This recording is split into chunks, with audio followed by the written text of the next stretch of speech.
Président, Mesdames, Messieurs les juges, chers confrères et chers publics, il me semble essentiel de revenir, avant d'accuser, sur le cœur du débat, la sincérité. La sincérité est une vertu honorable vers laquelle nous devrions tous nous tourner.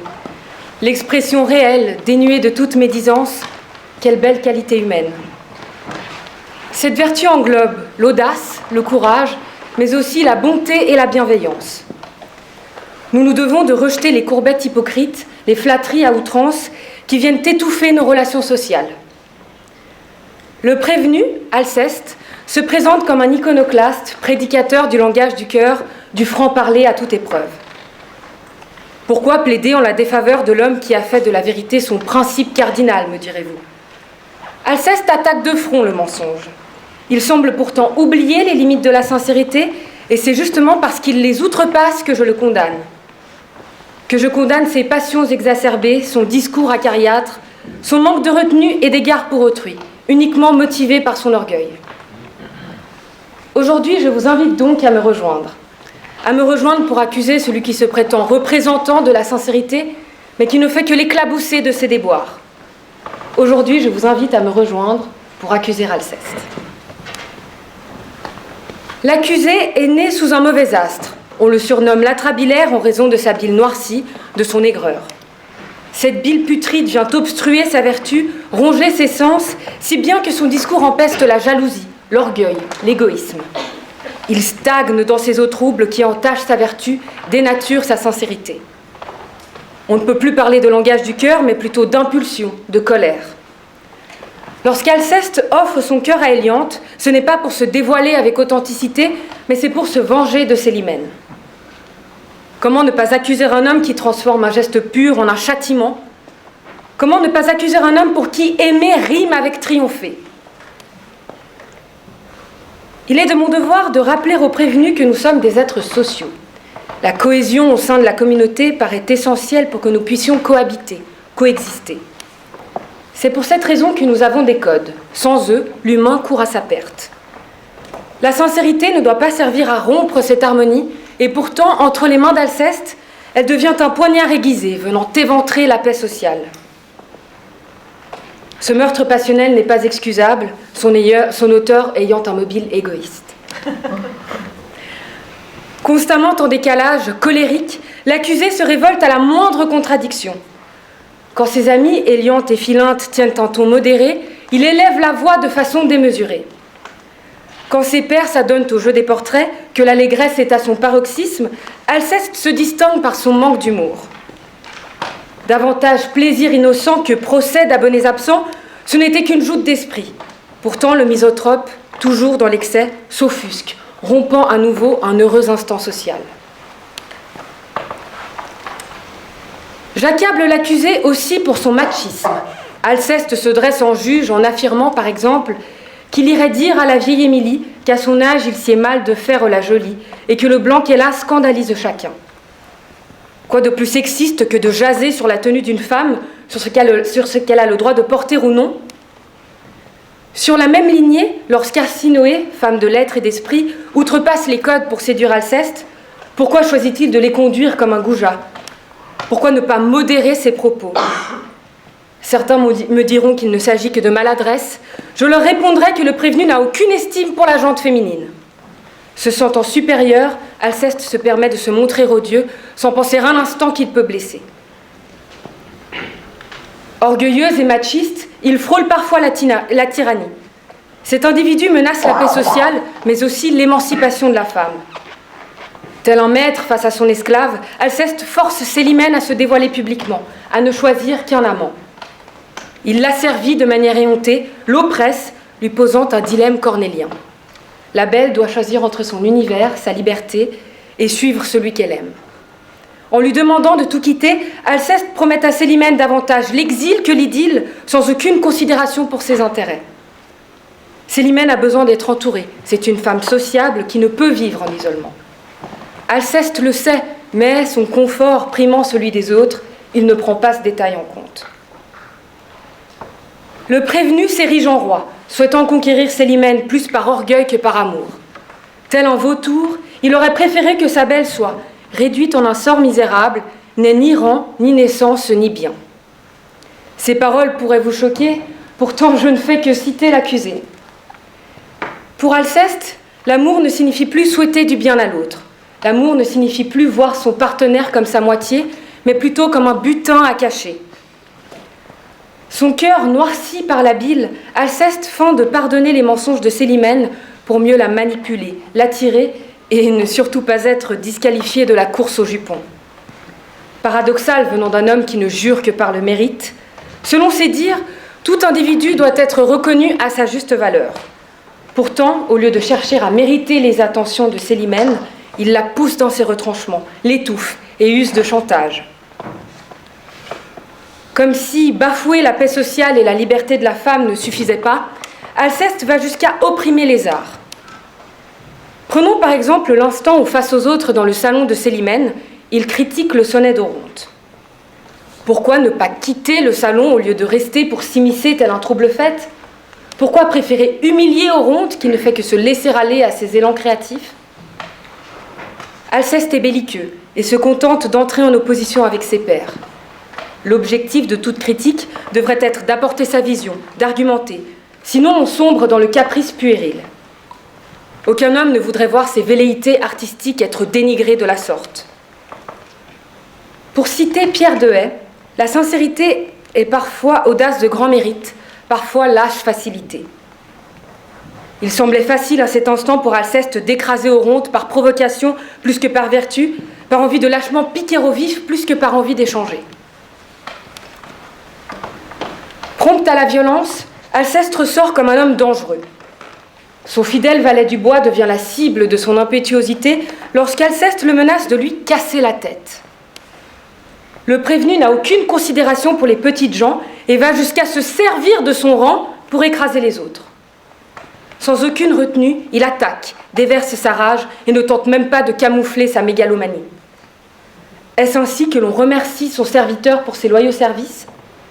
Est-ce ainsi que l'on traite son personnel au nom du franc-parler ? Laissez-moi en douter. Ce malheureux épisode prouve que défendre Alceste ne revient pas à défendre la sincérité, mais à défendre la grossièreté. Je tiens à rajouter à l'ardoise le fait qu'Alceste n'est qu'un imposteur. Il prêche en faveur du vrai, de l'être face au paraître. Pourtant, quand ses intérêts sont en jeu, ses valeurs s'étiolent. Par exemple, devant le bon nombre d'interruptions dont Célimène et lui font l'objet, le prédicateur du franc-parler la pousse à mentir. Pire encore, le porte-parole du cœur prétend accepter que sa bien-aimée simule ses sentiments pour lui.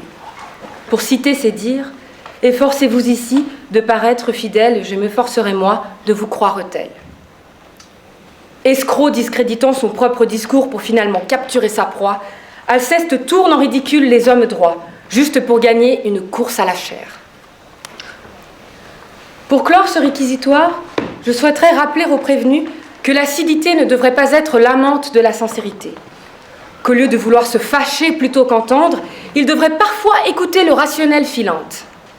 Vous l'aurez compris, je n'accable pas Alceste pour son principe cardinal, mais pour son discours guttural.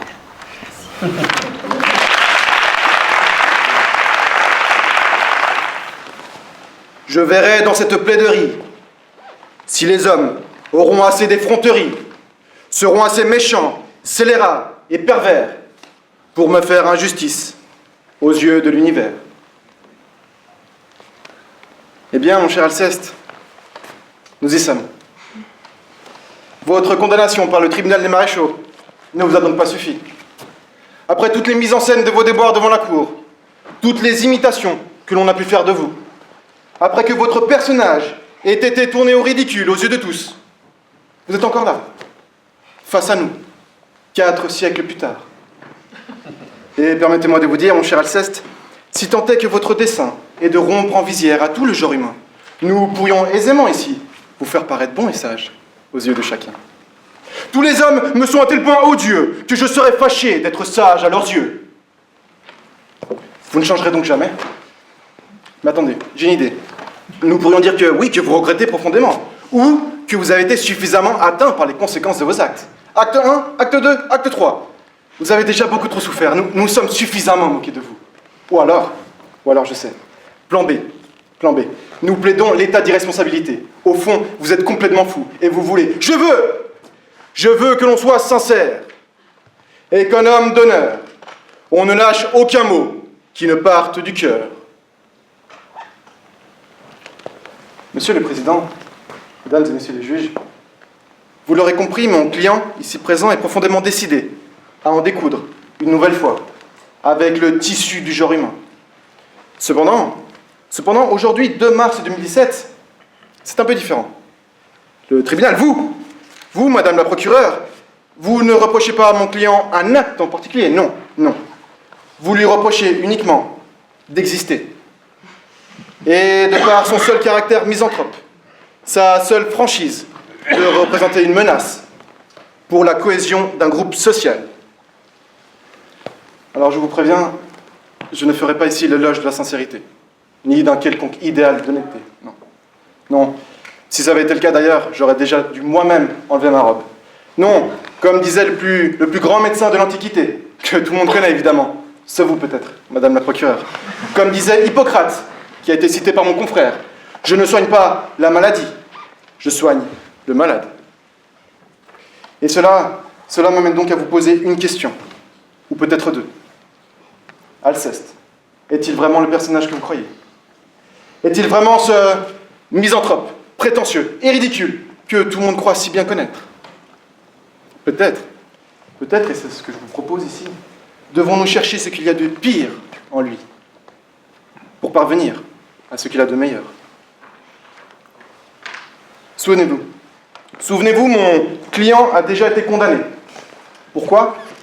Pour s'être montré trop sincère envers Oronte, auteur d'un sonnet, bon à mettre au cabinet.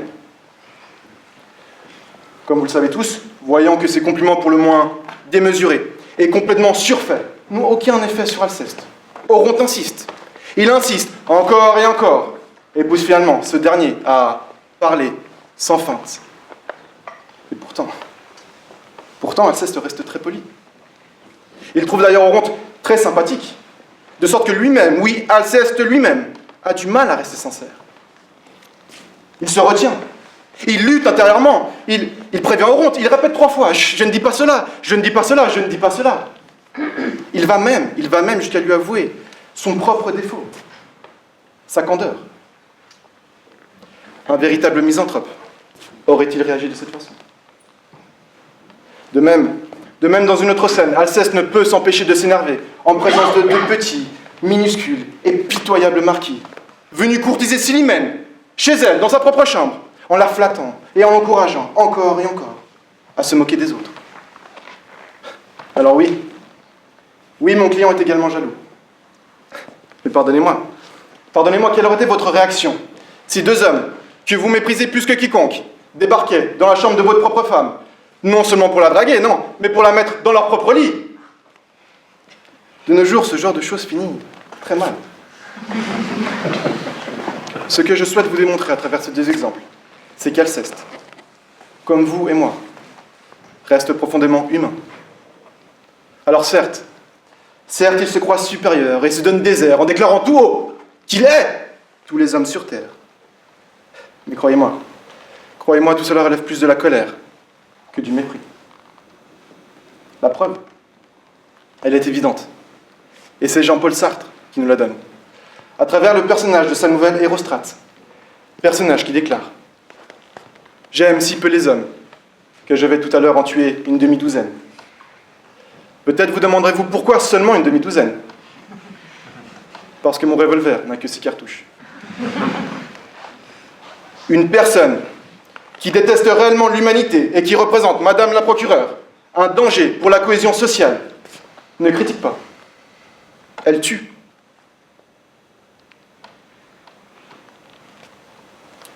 Monsieur le Président, Mesdames et Messieurs les juges, vous me voyez peut-être venir. Rousseau lui-même ne considérait pas Alceste comme un véritable misanthrope, au contraire, comme un homme de bien, droit et estimable. Selon Rousseau toujours, le plus grand ennemi des hommes n'est pas celui qui ose se montrer sincère, non. Le plus grand ennemi des hommes est au contraire celui, et je le cite, l'ami de tout le monde, qui toujours charme de tout, et encourage incessamment les méchants. Alceste, un misanthrope déchu, un philanthrope déçu. Il aime tellement les hommes qu'il a fini par détester ce qu'ils sont devenus. Des êtres superficiels, dont l'unique ambition est d'assister au petit coucher du roi, dont l'unique but dans la vie est de plaire à la société, qui passent leur journée à médire dans des salons mondains en dressant le portrait des uns et des autres, à essayer de préserver leur propre image, quitte à devoir maquiller leur vrai visage. Et nous vivons, tout cela me semble terriblement actuel. Nous vivons comme Alceste, à l'ère de l'ego. Dans un monde où la cohésion sociale n'est pas menacée par une quelconque sincérité. Non. Elle est menacée par notre seule vanité. Vanité qui a peut-être permis à l'actuel président de la plus grande puissance du monde d'être élu. Et permettez-moi de vous dire, contrairement à ce dernier, mon client reste très modeste. Mais surtout, ne distingue pas les hommes en fonction de leur couleur de peau, de leur religion ou de leur genre. Il les voit uniquement comme des êtres humains, avec leurs qualités et bien sûr leurs défauts. Et pourtant, c'est bien lui qui se retrouve aujourd'hui sur le banc des accusés.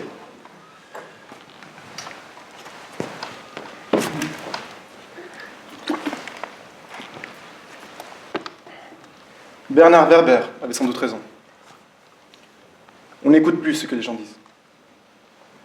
On se contente de regarder comment ils le disent. Quel regard ils ont en le disant. Et si leur cravate est assortie à leur pochette. Ou, permettez-moi de rajouter, si leur chaussure est assortie à leur robe. Les slogans ont remplacé les faits. Nous condamnons publiquement, sans preuve. Le mensonge a revêtu l'apparence de vérité. Certains décident de l'accepter. Après tout, le monde est ainsi fait. On n'y peut rien. C'est la vie, comme dirait votre voisin. Ou, tant qu'on n'est pas touché, on n'est pas concerné.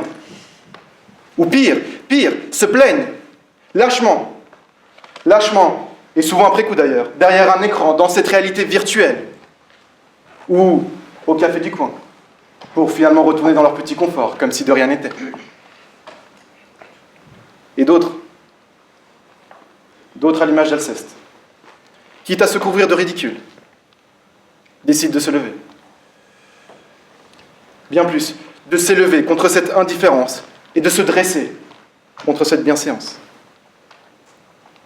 Seul contre tous, ayant pour seule arme sa sincérité. Alceste a fait le choix de se battre.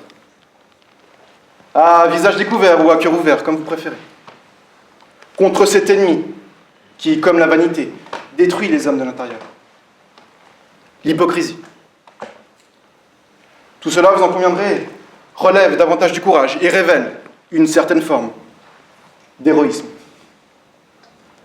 Oui, je n'ai pas peur de le dire, Alceste, qui préfère être pendu que de trahir son âme, est un héros. Un héros qui, ma foi, fait ce qu'il peut. Un héros qui, dans cette société corrompue, s'en prend certes à l'humanité avec maladresse, mais au moins le fait, sans lâcheté.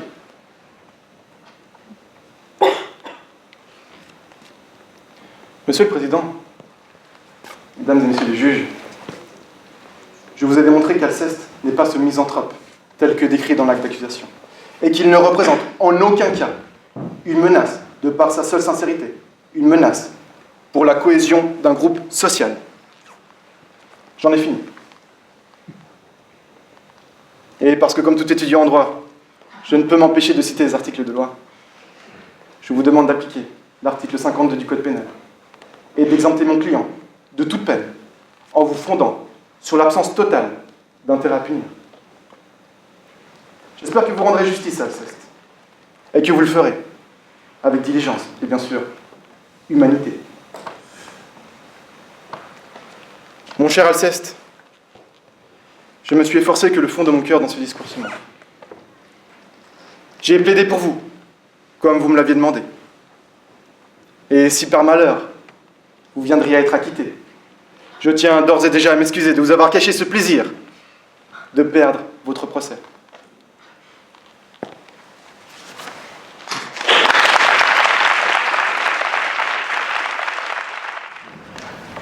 Chers confrères, ma réplique sera courte.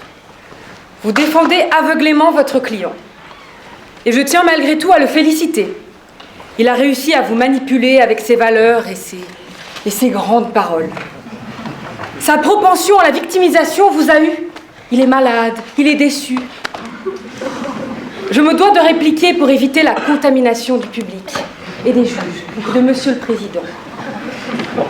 Vous me dites qu'Alceste n'est pas le misanthrope, qu'il n'est pas méprisant mais qu'il est en colère, et qu'au fond ce n'est qu'un philanthrope déçu. Vous dites qu'il ne distingue pas les hommes. C'est un tout d'honorable, sauf quand on les voit tous comme des malfrats, indépendamment de leur qualité. Il ne les distingue pas en fonction de ce qui pourrait faire d'eux des hommes grands. Vous appelez cela être un philanthrope déçu, j'appelle cela être un malotru.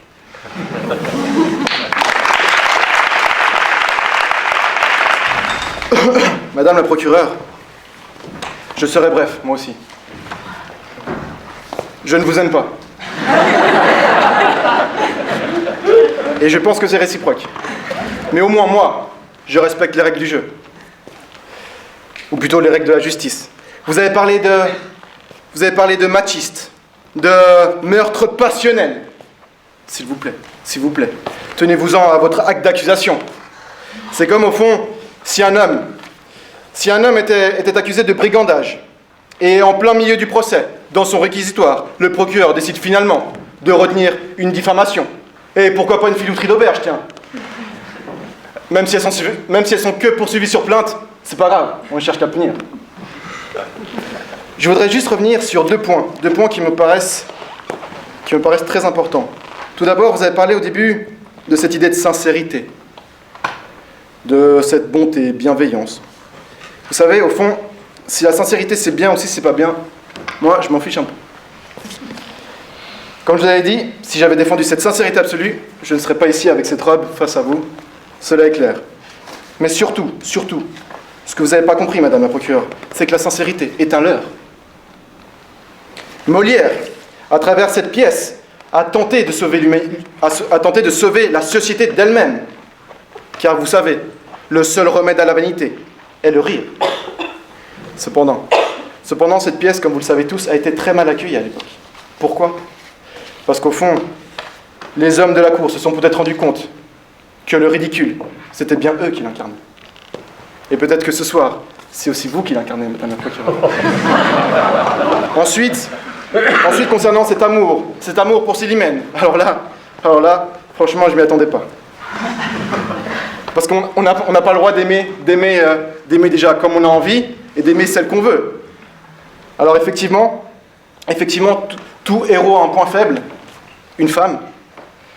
Et effectivement, pour Alceste, c'est Célimène, et pour vous, madame la procureure, je crois que vous n'êtes jamais tombée amoureuse. Parce qu'effectivement, face à cette femme, on est capable de s'humilier. De s'humilier, mais au point de chanter la chanson de « Ne me quitte pas » de Jacques Brel. À ce point. Et puis surtout, nous sommes capables de la pardonner. Ce que vous n'avez pas dit. Célimène le trompe. Alceste pardonne. Il veut même l'emmener avec lui. C'est normal. Il l'aime tant. Mais surtout, j'aimerais déjà tout de suite m'arrêter là, parce qu'au fond, ça leur regarde. Ça leur regarde totalement. C'est totalement privé. La justice, pourquoi la justice aurait un mot à dire finalement ? Et surtout, en cette période, Alceste n'a aucun compte à rendre à la justice au sujet de Célimène. Peut-être dans 20 ans, peut-être. Nous verrons. Et puis enfin, ce que vous n'avez pas dit, et heureusement, alors certes machiste, mais fidèle. 3 femmes s'offrent à lui. Mais il décide de ne choisir qu'une. Aujourd'hui, c'est plutôt l'inverse. Et enfin, pour terminer, J'aimerais m'adresser à Monsieur le Président et à Mesdames et Messieurs les juges. Je ne sais pas si vous êtes allés voir ce film d'animation La vie de Courgette, qui a d'ailleurs remporté 2 Césars le vendredi dernier. Ce film, comme l'a dit Claude Barras, est un hommage aux marginaux et un éloge de la faiblesse. Et moi, je vais même plus loin. Je vous dis que ce petit orphelin, Courgette, est la réincarnation même d'Alceste. Certes, la tristesse a remplacé la colère, mais tout de même. Et au fond, il représente l'espoir que tout n'est pas perdu. Et croyez-moi, condamner Alceste serait peine perdue. Car effectivement, demain, vous en verrez encore 10 des comme lui. Et puis 100, et puis 1000, de sorte que bientôt, nous condamnerons les gens uniquement pour avoir osé dire ce qu'ils pensaient. Et je ne vous apprends rien en disant qu'effectivement, cela s'appelle tout bonnement de la censure. Et pourtant, Alceste ne se moque pas des hommes, uniquement des apparences.